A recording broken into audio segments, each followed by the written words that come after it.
बिस्मिल्लाहिर्रहमानिर्रहीम। अस्सलाम वालेकुम नाज़रीन, घर का डॉक्टर में खुश आमदीद कहते हैं। हमारी आज की वीडियो का मौजू है, क्या शुगर के मरीज़ मीठे आम खा सकते हैं या नहीं। डॉक्टरों की बताई हुई अहम मालूमात, उस बारे में अभी हम आपको तफसील से बताते हैं। आम एक ऐसा फल है जिसको खाए बगैर कोई नहीं रह सकता। इसका जायका इतना मीठा होता है कि खाने वाला इसकी लज्जत में गुम हो जाता है।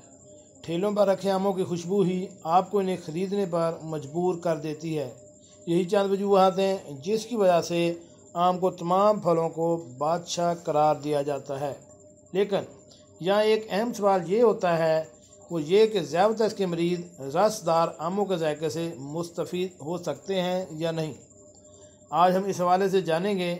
तबी माहिरीन के मुताबिक शुगर के मरीज़ों को अपने खून का ग्लूकोज लेवल काबू में रखने की ज़रूरत होती है, जिसकी वजह से ये ज़रूरी है कि इनकी ग़िज़ा भी ऐसी हो जो ब्लड लेवल को कंट्रोल रख सके। तो ऐसे मरीज़ों के लिए 15 ग्राम कार्बोहाइड्रेट किसी फल के ज़रिए जिस्म का हिस्सा बनना नुकसानदेह नहीं। मसलन आसान अल्फाज में, ज़ियादत के शिकार अफराद आम खा सकते हैं मगर महदूद मकदार में। अब यहाँ ज़रूर आप ये सोच रहे होंगे कि आम का इस्तेमाल कितनी मकदार में कर सकते हैं। तो नाज़रीन, तबी माहिरीन के मुताबिक आम का एक टुकड़ा या कटे हुए आम का आधा छोटा कप खाया जा सकता है, मगर आम का शेक, जूस वगैरह नहीं पीना चाहिए। फलों का बादशाह आम इंसानी सेहत के लिए मुतअद्दिद फ़वाइद का हामिल है, क्योंकि ये ग़िज़ाई नाली के फल को मुतहर्रिक रखता है, जबकि फ़ाइबर से भरपूर होने के बायस भी निज़ाम हाज़मा के लिए फ़ायदेमंद है।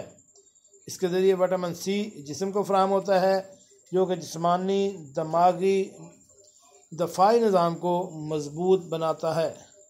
आम में मौजूद बीटा कैरोटीन आँख की सेहत को बेहतर बनाते हैं और इसे हट कर भी आम खाना कई फ़वाइद पहुँचाता है।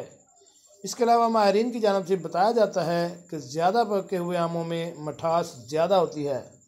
कच्चे आम ज़ियादत मरीज़ों के लिए ज़्यादा महफूज नहीं होते। जी नाज़रीन, कैसी लगी आज की हमारी मालूमाती वीडियो। मिलते हैं एक नई वीडियो के साथ। अस्सलामु अलैकुम।